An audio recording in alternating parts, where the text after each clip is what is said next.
एक व्यक्ति था, लड्डू गोपाल जी की सेवा करता था, लेकिन उसका एक मित्र था, वो शंकर जी की सेवा करता था। और शंकर जी की सेवा करने वाला जो मित्र था वो बड़ा धनवान हो गया, और लड्डू गोपाल जी की जो सेवा करता था वो अभी भी साधारण सा ही था। एक दिन दोनों मित्र मिले तो शिव जी की आराधना करने वाला भक्त लड्डू गोपाल जी की आराधना करने वाले से बोला, भाई तुम आज तक कभी उठ नहीं पाए, तुम उसी स्थान पे हो, उतने ही दायरे में हो, कभी बढ़ नहीं पाए आगे। गोपाल जी की सेवा करने वाला बोला, मेहनत तो बहुत करता हूँ लेकिन क्या करूं, बढ़ ही नहीं पा रहा।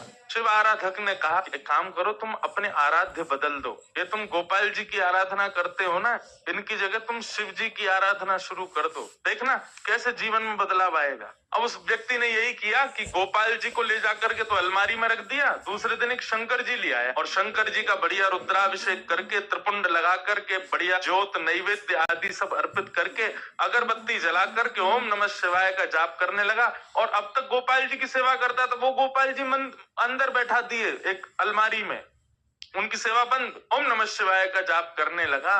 जैसे ही इसका जाप पूर्ण हुआ, मालाओं को नेत्रों से लगा करके इसने शंकर जी को प्रणाम किया, तभी देखता है कि अगरबत्ती का जो धुआं था ना, वो उसी अलमारी की तरफ जा रहा था जहां गोपाल जी बैठे थे। तो इसके मन में भावना आई कि आज तक इनकी आराधना करता रहा तो मुझे कभी कुछ दिया नहीं, आज तक भी मैं सामान्य हूँ, और अब मैं शंकर जी की आराधना कर रहा हूँ, उनको नैवेद्य धूप दीप दिखा रहा हूँ, तो अगरबत्ती की सुगंधी भी उनको नहीं लेने दे रहे, खुद ले रहे हैं अंदर अलमारी में बैठ के। रुको इनको अभी बताता हूँ। उठ करके गया, अलमारी खोल करके जैसे ही गोपाल जी को पकड़ने लगा, इतने में ही गोपाल जी सच में प्रकट हो गए और उस प्रकट होकर के उसका हाथ पकड़ लिया।